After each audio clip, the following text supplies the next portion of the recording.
Alors, c'est un sujet qui a été soulevé récemment par les syndicats lors de l'annonce du plan de relance du gouvernement, notamment s'agissant des 20 milliards d'euros de baisse d'impôts de production consentis par le gouvernement aux entreprises. Est-ce qu'il faut leur demander des contreparties? Est-ce qu'il faut mettre de la conditionnalité pour ces entreprises qui vont en bénéficier? On en parle avec Mathieu Plane. Bonjour Mathieu. Bonjour David. Directeur adjoint du département d'analyse et prévision de l'OFCE. On a Bruno Le Maire, donc c'est un feuilleton ça aussi, qui a rebondi sur ce sujet-là. Preuve que voilà qu'il l'entend. Il réagit à cette requête syndicale en disant il est prêt à en discuter, ce qu'il disait ce week-end, notamment pour les entreprises qui ont bénéficié du soutien de l'État. Il vise qui quand il dit ça? Parce que là, il ne parle pas des impôts de production.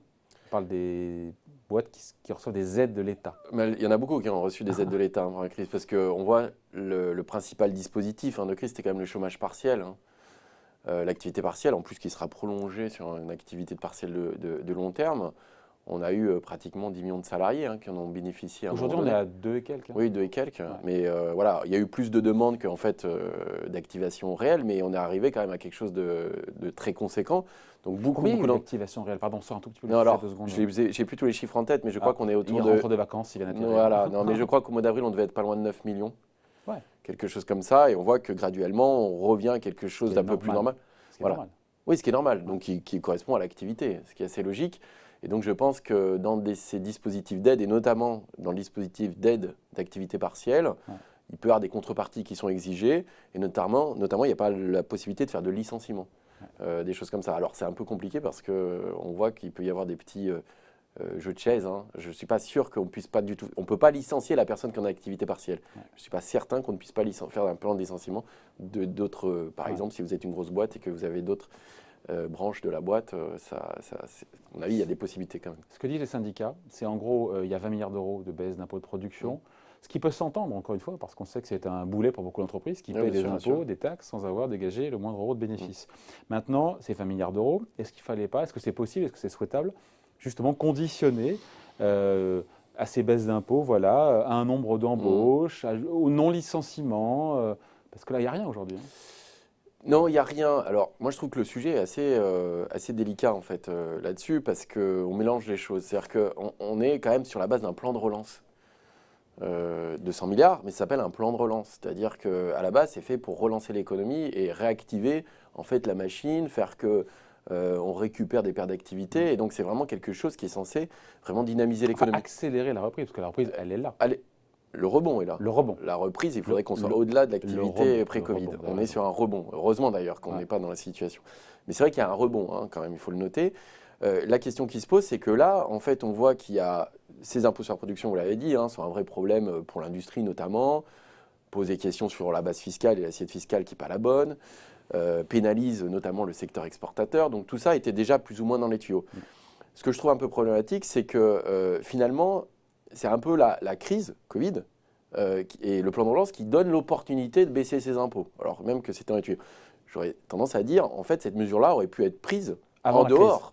Avant la crise. Il n'y aurait pas eu de Covid, on aurait pu éventuellement imaginer une mesure de compétitivité qui tape à côté par rapport à... Voilà, et donc je trouve que dans un plan de relance, on ne peut pas dire qu'on va conditionner parce qu'on est dans l'urgence. Ouais. C'est comme si vous disiez, je vais conditionner à la préservation de l'emploi, des embauches, etc. Sauf qu'on a tellement d'incertitudes sur l'avenir, c'est tellement flou, qu'on ne peut pas demander beaucoup aux entreprises de s'engager sur les questions d'emploi.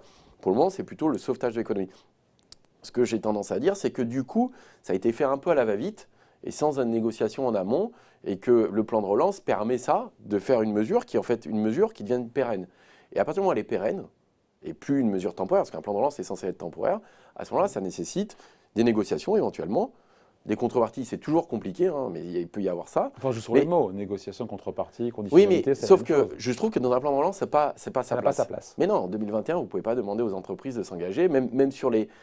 On imagine bien, même sur des questions environnementales, c'est compliqué parce que vous avez touché tous les secteurs, même si l'industrie reçoit 20%, 80% sont dans les services. Une PME, elle va s'engager comment sur l'environnement? C'est quoi la question de l'emploi, par exemple, dans un monde où on ne sait même pas comment seront faits les 3 prochains mois. Donc ça, c'est la première chose. La deuxième chose, c'est que je trouve qu'à ce moment-là, il aurait été plus judicieux de réfléchir à une réforme fiscale sur la fiscalité des entreprises. Parce que le discours actuel, c'est de dire les impôts sur la production ne sont pas un bon impôt parce qu'ils pénalisent dès le premier euro dégagé de chiffre d'affaires, Ce qui est vrai. Ce qui est vrai. et que la bonne assiette, c'est les bénéfices sur les sociétés. Ce qui est vrai, sauf Eux que… sont en train de baisser, étant Voilà. à 25%. Et La moyenne on de n'a pas remis en l'OCDE question. sont à 23. Hein. Voilà, mais sauf que, d'accord, mais à un moment donné, il va falloir dégager des ressources pour financer tout ça. C'est-à-dire qu'on est plus il est sur en un train de nous déficit… faire une hausse d'impôt déguisée, lui, là. Mais non, mais du coup, on est sur quelque chose qui a une mesure permanente, qui va créer un déficit permanent. Si on renonce pas à d'autres baisses d'impôts, à ce moment-là, il va falloir trouver des ressources. Enfin, si c'est pour baisser l'impôt de production pour augmenter l'impôt sur les sociétés… Bah, oui, non, mais du coup, alors, à ce moment-là, il faut une réforme fiscale globale. Vous êtes prêt à faire de la politique, vous, hein? Non, non, je ne suis pas prêt à faire de la politique. Justement, je fais de l'économie, là, et pas de la politique. Et la question va se poser du déficit structurel. À partir du moment où vous allez baisser des impôts, vous avez accéléré plutôt des baisses d'impôts. Ouais, mais là, oui, j'entends. Non, mais on est sur une question fondamentale. C'est-à-dire que le plan de relance et une dette Covid, c'est une dette temporaire. Là, on crée en fait alors ça peut être bien pour l'activité, les relocalisations, etc. Mais on crée en face quand même un déficit permanent. Ça aurait été une usine à gaz de créer de la conditionnalité. C'est pas l'urgence du moment, ça on l'a compris. Oui, et en même temps, c'est compliqué à installer. Voilà, je pense que en fait, l'urgence, ça tue dans l'œuf. Mais voilà, ça tue dans l'œuf effectivement cette possibilité d'avoir eu des contreparties ou pas, parce qu'on n'est pas dans une solution, on n'est pas dans une situation stabilisée. Dans une situation stabilisée, on aurait pu imaginer quelque chose. Moi, une fois de plus, j'aurais été plus, j'aurais privilégié une réflexion fiscale globale sur les entreprises. Là, on sent qu'effectivement, la crise Covid permet d'accélérer une mesure de compétitivité qui n'est pas une mauvaise mesure en soi, mais qui est une mesure de compétitivité structurelle. Ouais, voilà. Alors que la crise, effectivement, elle est conjoncturelle. C'est 20 milliards d'euros, encore une fois, de manière pérenne.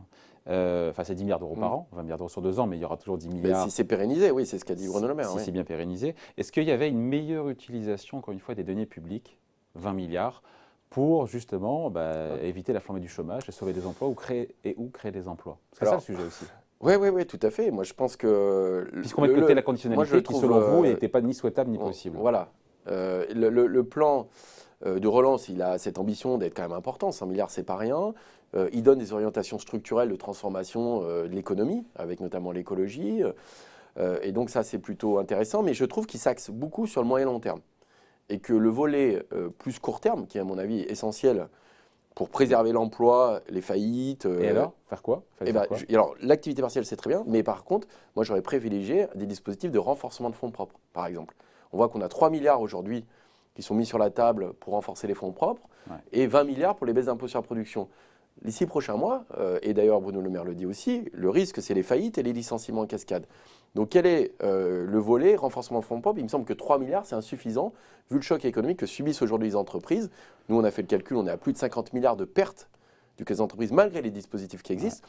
Vous avez le mur de dette qui arrive avec les prêts garantis par l'État, il y a plus de 120 milliards. Et cette question n'est pas réglée. Je trouve que le dispositif là-dessus est sous-calibré par rapport aux chocs qu'ont subir beaucoup de crises. Et n'oublions pas que des faillites, des pertes de capital productif, des destructions d'emplois ont un impact structurel aussi. Hein. C'est-à-dire que le court terme permet de gérer aussi le long terme. Et je trouve que ce volet-là me semble absent. Il y aura peut-être une rallonge aussi sur cet aspect. On peut espérer ça. Mais du coup, des fonds propres des moi j'aurais préféré beaucoup plus de souplesse sur les ajustements de court terme et la possibilité de renforcer, plutôt que de faire passer des mesures structurelles qui sont une réponse de long terme et qui peuvent être intéressantes, mais qui ne traitent pas l'urgence aujourd'hui de la crise. L'urgence, ce n'était pas la baisse des impôts de production pour vous? L'urgence, c'est de préserver le tissu productif pour le moment. Et donc ça passe par… oui, mais la baisse des impôts sur la production va bénéficier à des entreprises qui vont bien comme à des entreprises qui ne vont pas bien. La compétitivité, ça se gagne à 5 ans. C'est-à-dire que oui, on va dire dans 5 ans, c'était bien de baisser les impôts sur la production. Mais là, dans les 6 prochains mois… C'est pas l'urgence. Mais voilà, s'il y a des arbitrages à faire, moi j'aurais privilégié plutôt d'abord, effectivement, un dispositif de renforcement de fonds propres, pour ceux qui en ont besoin, alors qu'effectivement, ces impôts de production vont baisser pour tout le monde. Bon, pour tout le monde. Alors, c'est vrai que l'industrie va récupérer 20%, ce qui est plutôt intéressant. Alors pas plus? Non, alors elle représente 13% dans la valeur ajoutée. Donc, on voit qu'elle récupère un peu plus. Mais c'est que 20%. C'est pas non plus… ça reste quand même très minoritaire. Et cette réponse-là va être intéressante pour les boîtes, pour beaucoup de boîtes, parce que ça leur fait une baisse d'impôts. Mais les effets qu'on peut attendre de ça sont des mesures qui, nous, ce qu'on appelle les mesures d'offres, comme on avait le CICE, le pacte de responsabilité, c'est des mesures qui montent en charge progressivement et qui sont vraiment à plein régime au bout de 4-5 ans. Quoi. Ouais. Et en même temps, donc, c'est pas antinomique de se dire que le gouvernement a pour objectif de créer un maximum d'emplois ou d'éviter leur destruction. On parle de, c'est le Premier ministre qui l'a dit, 160 000 créations d'emplois en 2021 pour 100 milliards d'euros. Alors, il faut être juste, c'est pas 100 milliards parce qu'il n'y aura que 30 milliards qui seront réellement dépensés en 2021, mais ça fait cher le poste, non? ou pas? Je trouve que c'est un peu étonnant d'ailleurs d'avoir communiqué sur ce chiffre-là, parce qu'on voit qu'effectivement, alors il faut regarder 30 milliards, donc Et pas 100, évidemment. ça fait plutôt 1,2, 1,3 points de PIB. 160 000 emplois, ça correspond à peu près à 1% de l'emploi salarié. Ouais. C'est pas totalement illogique, hein. Comme chiffre, ça montre juste que, premièrement, les mesures en fait, du plan de relance, il n'y en a finalement que 30 milliards, je dirais, qui arrivent en 2021, alors que c'est quand même pour moi l'urgence, hein.